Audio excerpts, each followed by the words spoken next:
Fala aí, galerinha, tudo beleza? Hoje falaremos da força de resistência do ar.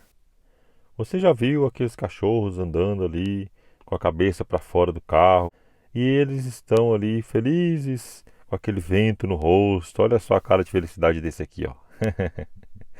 E quanto mais rápido o carro anda, mais feliz ele fica, não é? A força de resistência do ar, ela depende, em primeiro lugar, da velocidade, porque ele está com essa bochecha toda desse jeito aqui, porque o carro está andando um tanto rápido e o vento batendo nesse cachorro aqui, ó, está fazendo ele sorrir mais, não é? Então, eu quero analisar com vocês aqui quais são os parâmetros que a resistência do ar depende. O primeiro parâmetro é a velocidade. Então, ela depende da velocidade. Na verdade, ela depende da velocidade ao quadrado. Velocidade ao quadrado. Digamos que esse carro aqui esteja a 50 km por hora. Quando ele chegar a 100 km por hora, ou seja, dobrar a sua velocidade, esse cachorro não vai receber apenas o dobro do vento em seu rosto.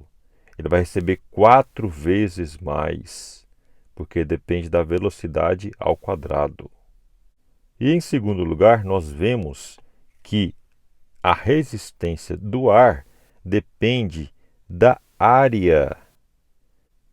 Quanto maior for a área do carro, ou aqui, por exemplo, se você já viu, se você já percebeu, quando você coloca a sua mão para fora do carro, com a palma da mão virada para frente, o vento que bate na palma da sua mão é forte. Quando você pega a palma da mão e vira para baixo, não é tão grande a resistência do ar sobre a sua mão. Você está tipo cortando o vento, já viu? Então, em segundo lugar, depende da área. Quanto maior for esta área aqui da seção transversal do carro, ou se fosse um caminhão, tivesse uma área maior, né? A força de resistência do ar seria ainda maior. Então, número 2, depende da área. É proporcional à área. E já falando aqui do número 3, nós vemos que o formato aerodinâmico, então, depende também da aerodinâmica. Nós atribuímos a esta aerodinâmica uma letra C, uma constante que depende do formato aerodinâmico de cada um. É igual cada carro. Imagine um carro aqui, um carro mais esportivo, e outro carro aqui, aquele mais antigão, quadradão. Veja que esse carro esportivo, esse carro mais atual, mais novo, ele tem um formato aerodinâmico que permite o ar passar mais suave por ele. Já esse outro carro aqui, esse carro mais antigo, olha só, ele é quadradão, tá vendo aqui, ó? Ele oferece uma maior resistência para o ar que está vindo aqui. Então a resistência do ar é maior nele, comparando com a aerodinâmica desse outro modelo.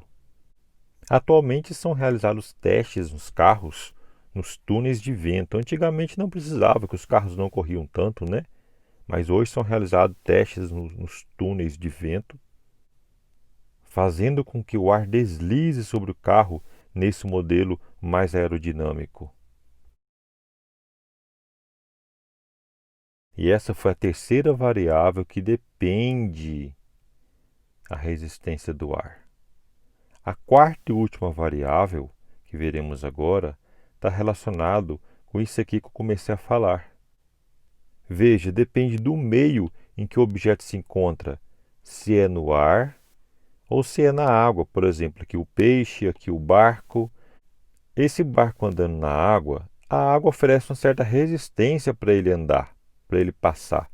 Assim como o peixe, assim como nós, quando estamos numa piscina, é difícil até de andar, você não dá conta de correr na água, porque a água é mais viscosa, mais densa, então depende do meio. Então a quarta variável que temos depende da densidade do meio.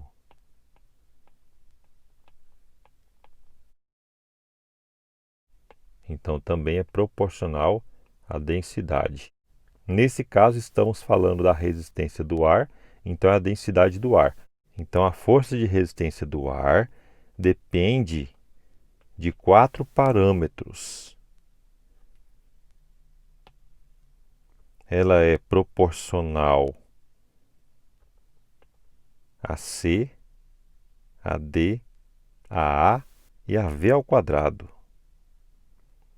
C, D e A, está aqui a densidade, está aqui o C que fala da parte aerodinâmica e A que é a área.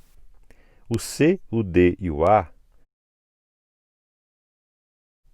são constantes para cada situação que estamos analisando. Por exemplo, para esse carro aqui, esse carro tem uma certa área que não muda, ele tem uma certa constante aerodinâmica, porque ele foi feito nesse formato aqui, e ele está no ar.